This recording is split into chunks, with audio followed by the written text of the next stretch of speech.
نحمده ونصلي ونسلم على رسوله الكريم اما بعد فاعوذ بالله من الشيطان الرجيم بسم الله الرحمن الرحيم واعدوا لهم ما استطعتم من قوة ومن رباط الخيل ترهبون به عدو الله وعدوكم صدق اللہ العظیم۔ میرے انتہائی واجب الاحترام سلسلے کے بھائیوں، دوستوں، بزرگوں، ہمارے اکابر نے بیانات فرمائے، الحمدللہ بہت سارے فرائض احکام کا مذاکرہ ہوا۔ مسلمانوں کے ذمہ اللہ تعالیٰ نے جو فرائض رکھے ہیں ان میں سے ایک اہم ترین فریضہ ہر شعبہ زندگی میں کفر کے مقابلے میں اعداد اور تیاری ہے۔ وَأَعِدُّوا، تیاری کرو، اعداد۔ حضور اقدس صلی اللہ علیہ وسلم نے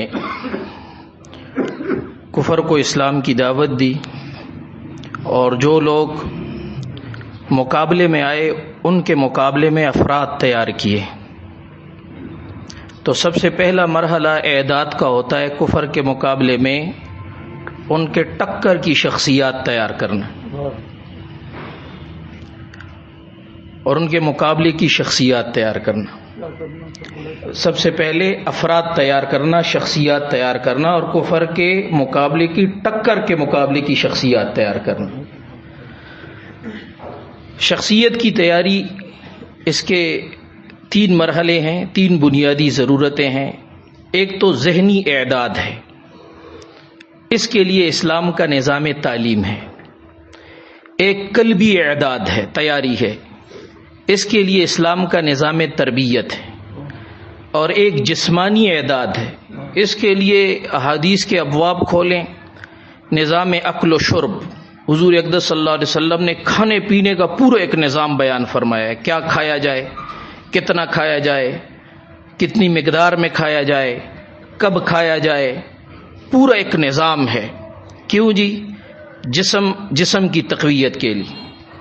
اچھا جی، کھیل ہیں، گھوڑ دوڑ کے ابواب ہیں، تیراکی کے ابواب ہیں، کشتی کے ابواب ہیں، تیر اندازی کے ابواب ہیں۔ جسمانی ساخت کیسے رکھی جائے کفر کے مقابلے میں، احادیث میں کثیر ابواب ہے اس پہ۔ یہ اس نہج پہ حضور صلی اللہ علیہ وسلم نے صحابہ کو تیار کیا۔ حضرت عمر رضی اللہ تعالیٰ عنہ کے جو معیارات ذکر ہیں حدیث اور تاریخ کی کتابوں میں گورنروں کے لیے، کہ گورنر جس کو حضرت عمر مقرر کرتے تھے، اس کے بڑے عجیب معیارات ہیں، تقوی کے لحاظ سے، روحانیت کے لحاظ سے، علم و فہم کے لحاظ سے، جسمانی لحاظ سے جو معیار تھا۔ معیار کا لفظ تو سمجھ میں آتے ہیں نا، کیا کہتے ہیں حضرت؟ کرائٹیریا کہتے ہیں، کیا کہتے ہیں؟ اسٹینڈرڈ۔ ہاں، اس کا جو جس کو گورنر بناتے تھے وہ جسمانی لحاظ سے اتنا مضبوط ہونا چاہیے کہ گھوڑے پر رکاب میں پاؤں رکھے بغیر اور زین کو تھامے بغیر ہوا میں چھلانگ لگا کے سوار ہو سکے، ہوا میں چھلانگ لگا کے گھوڑے پہ سوار ہو سکے، جسمانی طور پر اتنا مضبوط ہو۔ تو یہ فرد کا اعداد، یہ تین چیزیں ہیں، اس پر گفتگو ہو گئی ہے۔ نظام تعلیم اور تربیت، آج سب سے پہلا ہدف شخصیات کو بگاڑنے کا، کہ کفر کے مقابلے میں ٹکر کی شخصیات تیار نہ ہوں۔ ہمارے نظام تعلیم پر حملے ہوئے اور نظام تعلیم کو بگاڑ کے رکھ دیا گیا۔ ہمیں ان شرطوں پہ قرضے دیے گئے کہ ہم کفر کا نظام تعلیم لا کر اپنے بچوں کو اس نظام تعلیم سے گزاریں۔ یہ پریسٹن، یہ بیکن، یہ ایکسفورڈ، یہ کیمبرج جو پاکستان میں آئے ہیں، قرضوں کے بدلے میں ہم پہ مسلط کیے گئے۔ ہمیں اس قابل نہیں چھوڑا گیا کہ ان کے ٹکر کا نظام تعلیم ہم خود بنائیں اور کفر کو بتائیں کہ اس کے مقابلے کے لوگ ہم تیار کر سکتے ہیں۔ اپنا نظام تعلیم ہو، اپنے اقدار کے مطابق، اپنی روایات کے مطابق، اپنی شریعت اور دین کے جو ہمارے تقاضے ہیں ان کے مطابق۔ یہ ایک اہم ترین۔ دوسرا نظام تربیت ہے۔ تربیت کے لیے اسلام کا خانقاہی نظام ہے جو دور اول سے چلا، مسجد نبوی اور اس سے پہلے دار ارقم، جیسے کہ حضرت عزیز احمد صاحب نے فرمایا کہ اس میں کس قسم کے لوگ تیار ہوئے۔ کیسے افراد تیار ہوئے جنہوں نے بین الاقوامی سطح کے اہداف حاصل کیے. ہمارا نظام تربیت جو تھا وہ تربیت کے نظام کو بگاڑ دیا گیا. آج بچوں کی تربیت وہ ہو رہی ہے میڈیا کے ذریعے. آج بچوں کی تربیت ہو رہی ہے جناب مختلف قسم کے لٹریچروں کے ذریعے. آج بچوں کی تربیت جن تعلیم گاہوں میں ہو رہی ہے وہاں رقص سکھائے جا رہے ہیں, وہاں ڈانس سکھائے جا رہے ہیں, وہاں کفر کی اقدار اور روایات سکھائی جا رہی ہے. تو یہ نظام تربیت جو ہمارا خانقاہی نظام تربیت ہے, افراد اس سے تیار ہوتے ہیں. اور جسمانی لحاظ سے وہ تو جن چیزوں کے کھانے کا ہمیں عادی بنا دیا گیا ہے نا, جو چیزیں ہم کھاتے ہیں یہ سرے سے خوراک ہے ہی نہیں. جن مشروبات کے معاذ اللہ مادی ہو گئے ہیں, جو کفر کو بھی تقویت دے رہے ہیں, اپنی صحتوں کو بھی خراب کر رہے ہیں, جو کھانے ہم کھا رہے ہیں, جن اوقات میں کھا رہے ہیں, جس ترتیب پہ کھا رہے ہیں, یہ احادیث میں ہم پڑھیں کہ اس کی ترتیب کیا تھی, اور ہم اپنا یہ طرز عمل دیکھیں, نظام عقل و شرب, کھانے پینے کا جو نظام ہے, ہم اپنا نظام جانچیں اور دیکھیں کہ ہم کہاں پڑے ہوئے ہیں. اور جسمانی ورزش کے اعتبار سے ایسے جسمانی کھیل, ان سے ہماری نئی نسل مکمل دور ہیں. اب جناب بچوں کو کھیل کود کے لیے موبائل پکڑا دیے گئے ہیں اور گیمز پکڑا دی گئی ہیں. یہ مجھے ایک ساتھی نے پیغام بھیجا بھی, عزیز احمد صاحب نے اس کی مثال بھی اپنی بیان کی کہ لوگ جوا کھیل رہے ہیں ان کھیلوں کے ذریعے, اور انہوں نے بتایا کہ اب نوجوان کیا بوڑھے بھی اس لت کا شکار ہو چکے ہیں, اور ان کو بھی یہ لت اور نشہ پڑا ہوا ہے کہ وہ ان کھیلوں پر جوا کھیلتے ہیں اور باقاعدہ پیسے ہار رہے ہیں, اور یہ مغرب ان سے کما رہا ہے. تو یہ ایک کھیل کود کا جو نظم تھا ہمارا اسلام کا, جس سے فرد تیار ہوتا تھا, ایسے اب ہم دیکھیں کہ یہ ہم اس سے کتنے دور چلے گئے ہیں, اور کیا اقدامات ضروری ہے کہ ہمارا فرد کا جو اعداد اور تربیت کا نظام تھا وہ ہمارے پاس, ہمارے ہاتھ میں دوبارہ واپس آ جائے, اس کو ہم بحال کریں.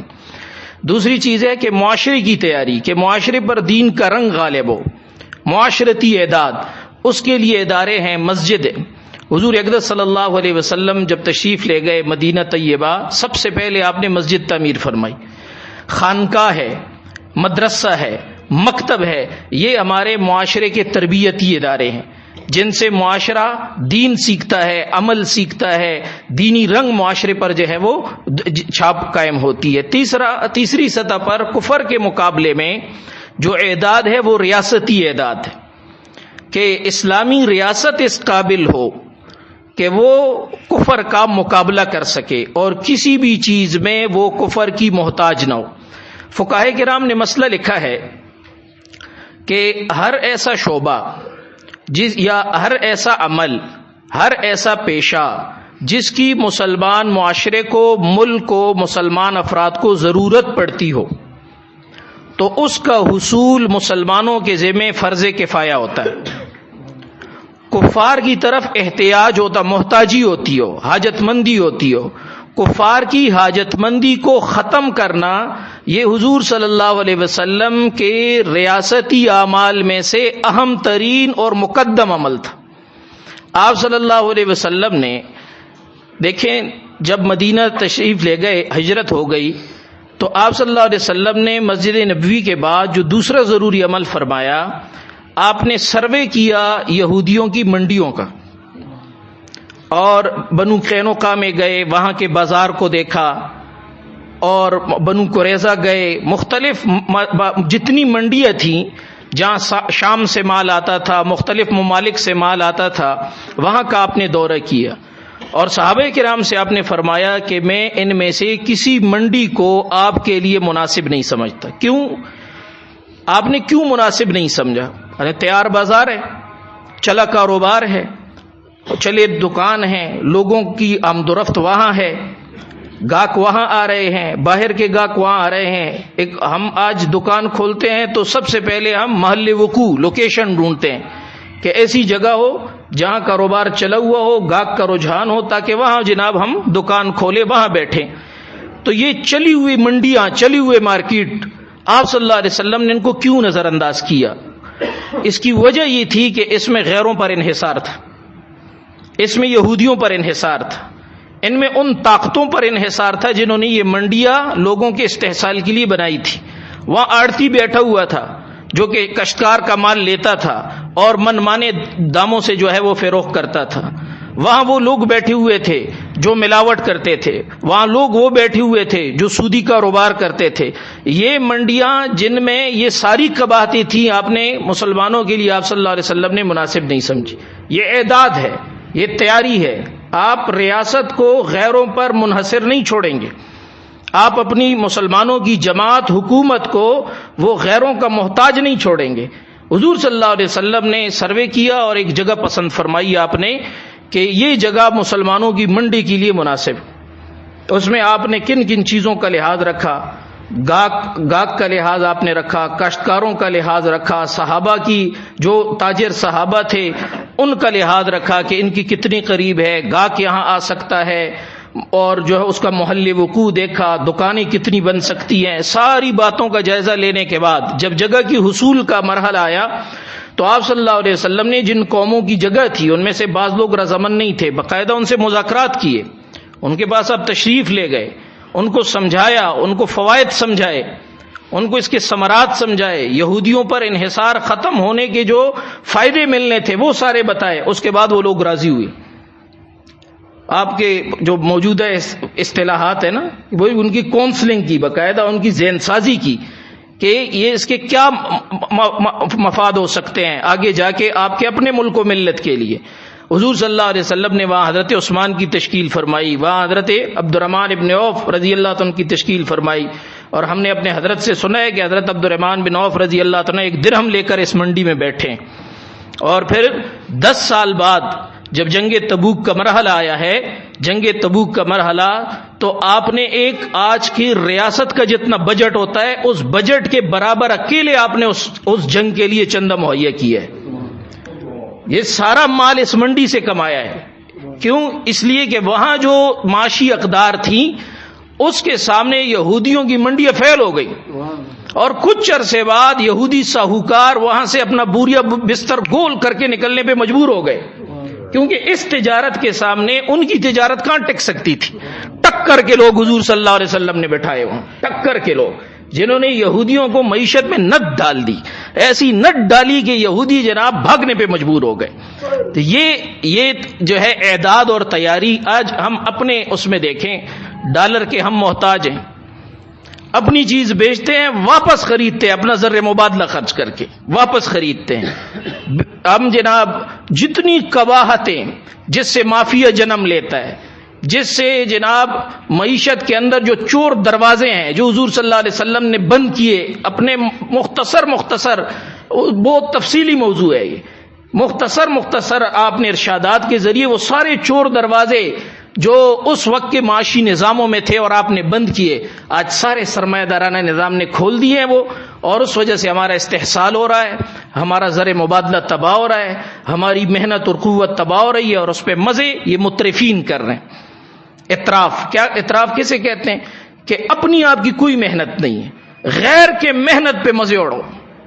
یہ آڑتی کی کیا محنت ہوتی ہے؟ بیٹھ کے وہ کسان کی محنت پہ مزے کر رہے ہیں.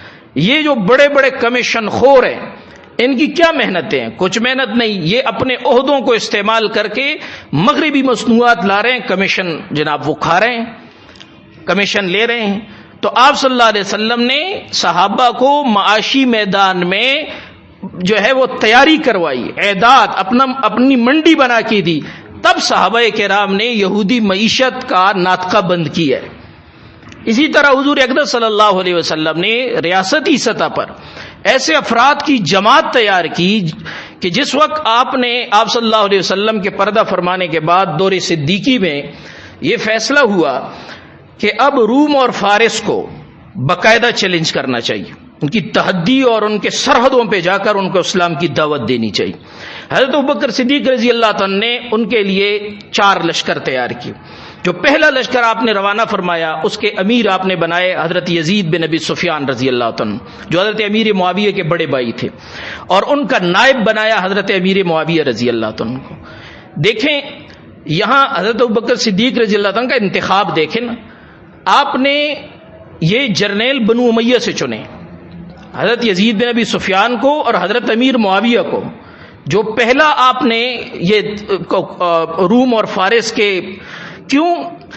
اس لیے کہ بنو امیہ کی جو تاریخ تھی زمانہ جاہلیت سے، ان کے آباء و اجداد یہ شامی تمدن سے بہت خوب واقف تھے، روم اور فارس کے تمدن سے واقف لوگ تھے.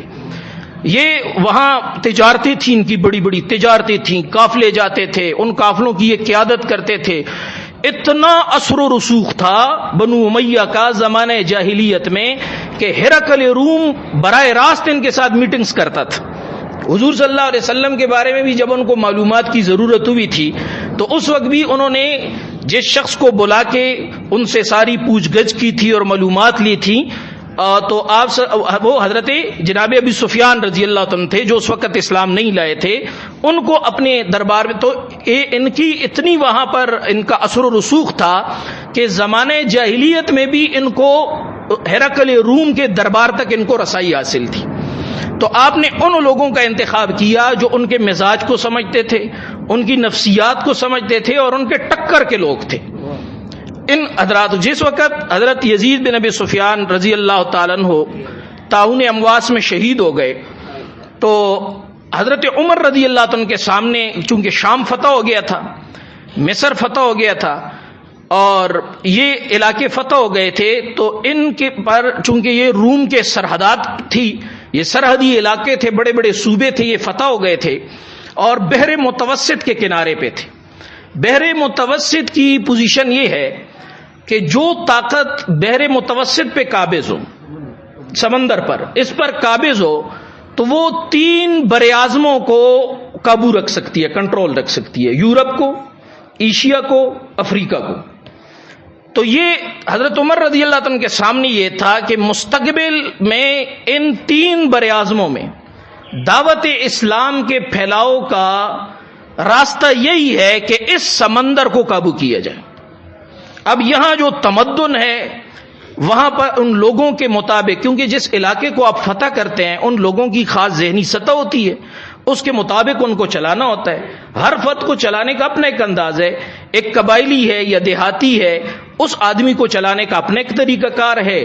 ایک بندہ متمدن علاقے کا ہے، ذہنی سطح اس کی اونچی ہے، اس کو چلانے کا اپنا ایک طریقہ کار ہوتا ہے. تو حضرت عمر رضی اللہ عنہ کے سامنے یہ تھا کہ یہاں گورنر کس کو رکھا جائے. اب دیکھیں صحابہ کرام میں بڑے جلیل القدر حضرات موجود تھے، بڑے بڑے لوگ موجود تھے، پائے کے لوگ، مہاجرین موجود تھے، بدری اس وقت تک موجود تھے، احد والے موجود تھے، حدیبیہ والے موجود تھے، پائے کے لوگ موجود تھے.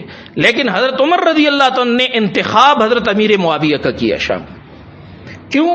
حضرت عمر کی رائے یہ تھی. ایک دفعہ حضرت عمر کی شورا میں گفتگو ہوئی کیسر و کسرا کے تمدن پر، ان کی سیاست پر، ان کی سیاسی مہارتوں پر اور ان کی جو یعنی لشکر ہیں اور ان کی فوجی تنظیم ہے، اس بارے میں بڑی گفتگو ہوئی. حضرت عمر رضی اللہ عنہ نے محسوس کیا کہ شاید یہ شورا میں جو گفتگو ہو رہی ہے تو اس میں کچھ مرعوبیت کا عنصر نہ ہو. تو آپ نے فرمایا کہ میرے سامنے تم کیسر و کسرا کا ذکر کرتے ہو، حالانکہ میرے سامنے آپ کے اندر معاویہ موجود ہے، معاویہ موجود ہے، اور اس کے مقابلے میں تم کیسر و کسرا کی باتیں کرتے ہو، ان بادشاہوں کی باتیں کرتے ہو. تو حضرت امیر معاویہ رضی اللہ تعالیٰ عنہ کیسر و کسرا کے ٹکر کے آدمی تھے. حضرت عمر رضی اللہ تعالیٰ نے اس شخصیت کو جا کے وہاں بٹھایا. ایک دفعہ جب حضرت عمر رضی اللہ تعالیٰ فلسطین کی فتح کے موقع پر آئے اور انہوں نے جو تمدن دیکھا، وہاں حضرت امیر معاویہ رضی اللہ عنہ کا بڑا پروٹوکول لے کر آئے. حضرت امیر معاویہ استقبال کے لیے فوجی دستے، گھوڑے، شاہانہ لباس، اپنا خاص لباس، اور بڑا حضرت عمر یہاں سے پیوند زدہ کرتا پہن کے اور جناب وہ نالین اپنے اس پہ کندھے پہ رکھ کے اور چادر ڈال کے اس انداز میں ایک غلام کو لے کر گئے تھے. وہ یہ پروٹوکول دیکھ کر انہیں بڑا عجیب لگا. تو یہ حضرت عمر رضی اللہ عنہ نے اس پر گرفت فرمائی. حضرت امیر معاویہ سے پوچھا کہ یہ کیا ہے، یہ میں کیا دیکھ رہا ہوں. تو حضرت امیر معاویہ رضی اللہ نے فرمایا کہ حضرت یہ جس علاقے میں آپ نے مجھے بٹھایا ہے یہ مادہ پرست لوگ ہیں، یہ مادی تمدن سے متاثر لوگ ہیں. اگر ہم آپ کو یہ پروٹوکول نہ دیں اور یہاں اس طرز زندگی کے ساتھ ہم نہ رہیں، یہ بغاوتیں اٹھیں گی. ان کو دبانے کا یہی طریقہ ہے، ان کو دبانے کا یہ طریقہ ہے. تو یہ حضرت عمر رضی اللہ عنہ نے اس کی اجازت دی، گوارا کیا۔ حضرت عبد الرحمن ابن عوف رضی اللہ عنہ نے فرمایا کہ دیکھیے معاویہ نے آپ کو مطمئن کر دی ہے حضرت عبد الرحمن ابن کہ معاویہ نے نا جان بچا کے آپ کو مطمئن کر دیا ہے۔ تو حضرت عمر رضی اللہ عنہ نے فرمایا اسی لیے تو ہم نے ان کا انتخاب کیا ہے، اس لیے ہم نے ان کا انتخاب کیا ہے۔ تو حضرت معاویہ رضی اللہ عنہ کی نفسیات سمجھتے تھے کہ یہ لوگ کس، وہ تمدن حضرت معاویہ رضی اللہ عنہ کے ظاہر پہ تھا، وہ ان کے دل میں نہیں اترا تھا، ٹھیک؟ کیوں کہ حضرت معاویہ رضی اللہ عنہ کی جو مدینہ کی زندگی ہے وہ بڑے فقر کی اور بڑی سادگی والی زندگی ہے، اور بہت ہی معمولی لباس، معمولی خوراک کھانے والی زندگی ہے۔ یہ حضرت امیر معاویہ رضی اللہ عنہ کی عجیب وہ عشق رسول تھا۔ وہ صحابہ کرام میں جو عشق رسول کے حوالے سے ممتاز صحابہ ہیں نا، ان میں ایک بڑا نام حضرت امیر معاویہ رضی اللہ عنہ۔ جس وقت مکہ میں صحابہ کرام مسلمان ہو گئے یا اسلام کا اظہار ہو گیا فتح مکہ کے موقع پر، تو حضرت امیر معاویہ رضی اللہ عنہ ایک دن بھی مکہ میں نہیں رہے، آپ مدینہ چلے گئے تھے آپ صلی اللہ علیہ وسلم کے ساتھ، ذاتی خدمت کرتے رہے، سرکاری خدمات ان کے سپرد رہی، اور حضور صلی اللہ علیہ وسلم کے جو ناخن مبارک آپ نے کاٹے وہ آخر تک محفوظ رکھے، جو آپ صلی اللہ علیہ وسلم کے بال مبارک آپ سے کٹوائے حضور صلی اللہ علیہ وسلم نے، یہ ذاتی خدمت کی، وہ آپ نے محفوظ رکھے، اور بوقت وفات وصیت کی تھی کہ یہ ناخن میری آنکھوں کے بموں میں اور پلکوں کے پاس رکھنا، اور بال میرے کفن میں رکھنا۔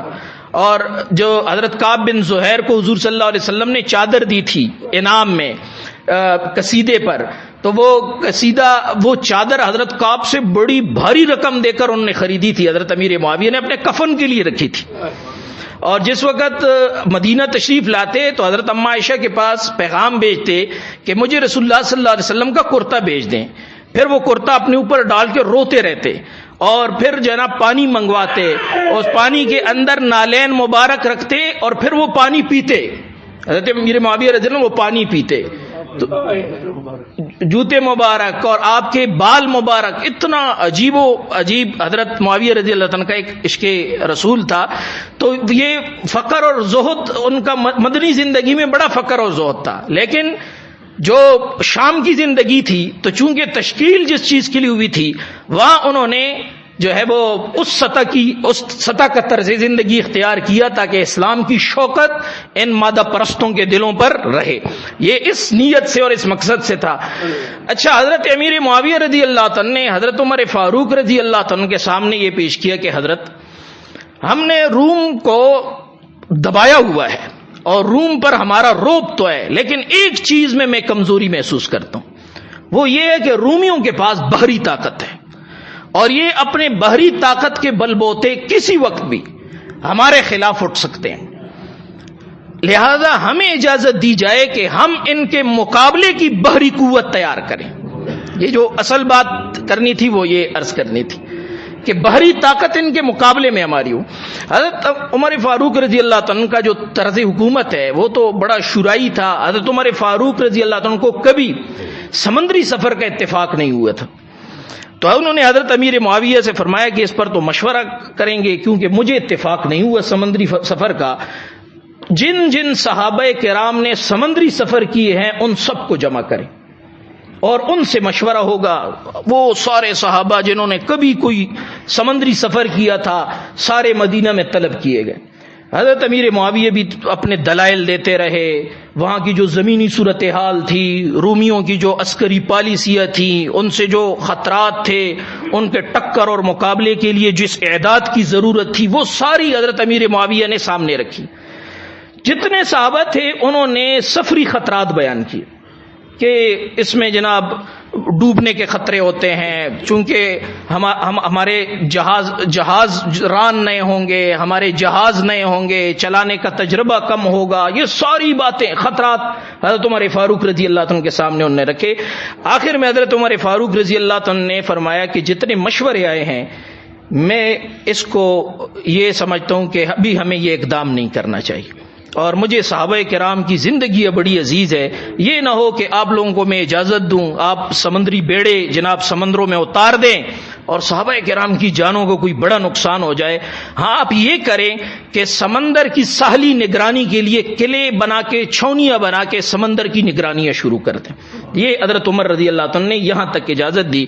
تو حضرت امیر معاویہ نے اردن میں، عکا میں، اسکندریہ میں بڑی بڑی چھاؤنیاں بنائی، سمندری چھاؤنیاں، جن میں ساحلوں پر، جہاں سے وہ ہر وقت سمندروں پر نگاہ رکھتے تھے، منجنی کے نسب تھی تاکہ جو ہے وہ سمندری حملوں کو روکا جا سکے۔ لیکن حضرت امیر معاویہ چونکہ آدمی روم کے ٹکر کے تھے، اس لیے ان کے ذہن میں یہی بات تھی کہ روم کو جو ہے وہ مقابلے کا جواب دینے کے لیے ہمارا سمندری بیڑا ہونا ضروری ہے۔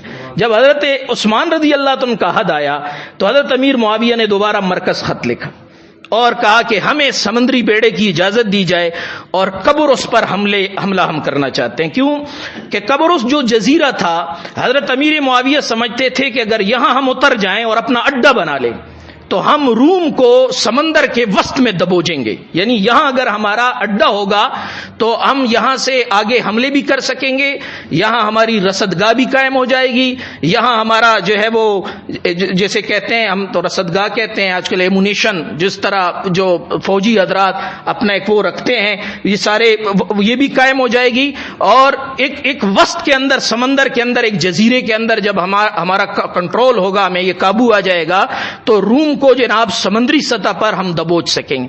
حضرت عثمان رضی اللہ عنہ حضرت عمر فاروق کے شورا کے ممبر تھے، پہلے شورائی اجلاس ان کے سامنے تھے، تو ساری بات ان کے سامنے تھی۔ انہوں نے کہا کہ حضرت عمر فاروق نے ان کی اجازت نہیں دی۔ حضرت امیر معاویہ نے بہت قائل کیا اور انتہائی جو ہے وہ لجاجت سے اور انتہائی خطوط لکھے اور خطرات بتائے۔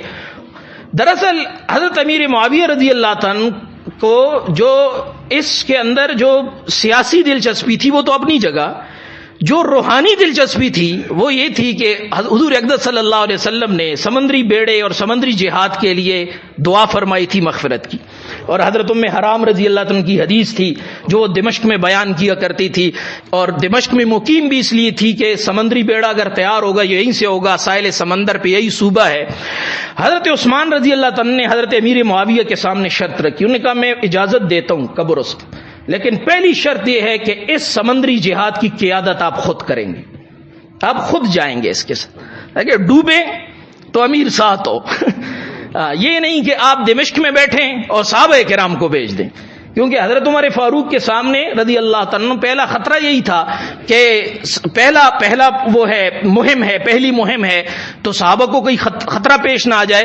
تو حضرت عثمان نے پہلی شرط یہ رکھی، آسان تھی، وہ صحابہ جوش جہاد والے لوگ تھے، امیر معاویہ رضی اللہ عنہ کے لیے شہادت سے زیادہ مرغوب کیا ہو سکتی، انہوں نے فوراً منظور کی، حضرت منظور ہے، میں جاؤں گا، خود جاؤں گا۔ فرمایا نہیں، اگلی شرط یہ ہے کہ اپنی ساری بیویوں اور بچوں کو بھی لے کر جائیں۔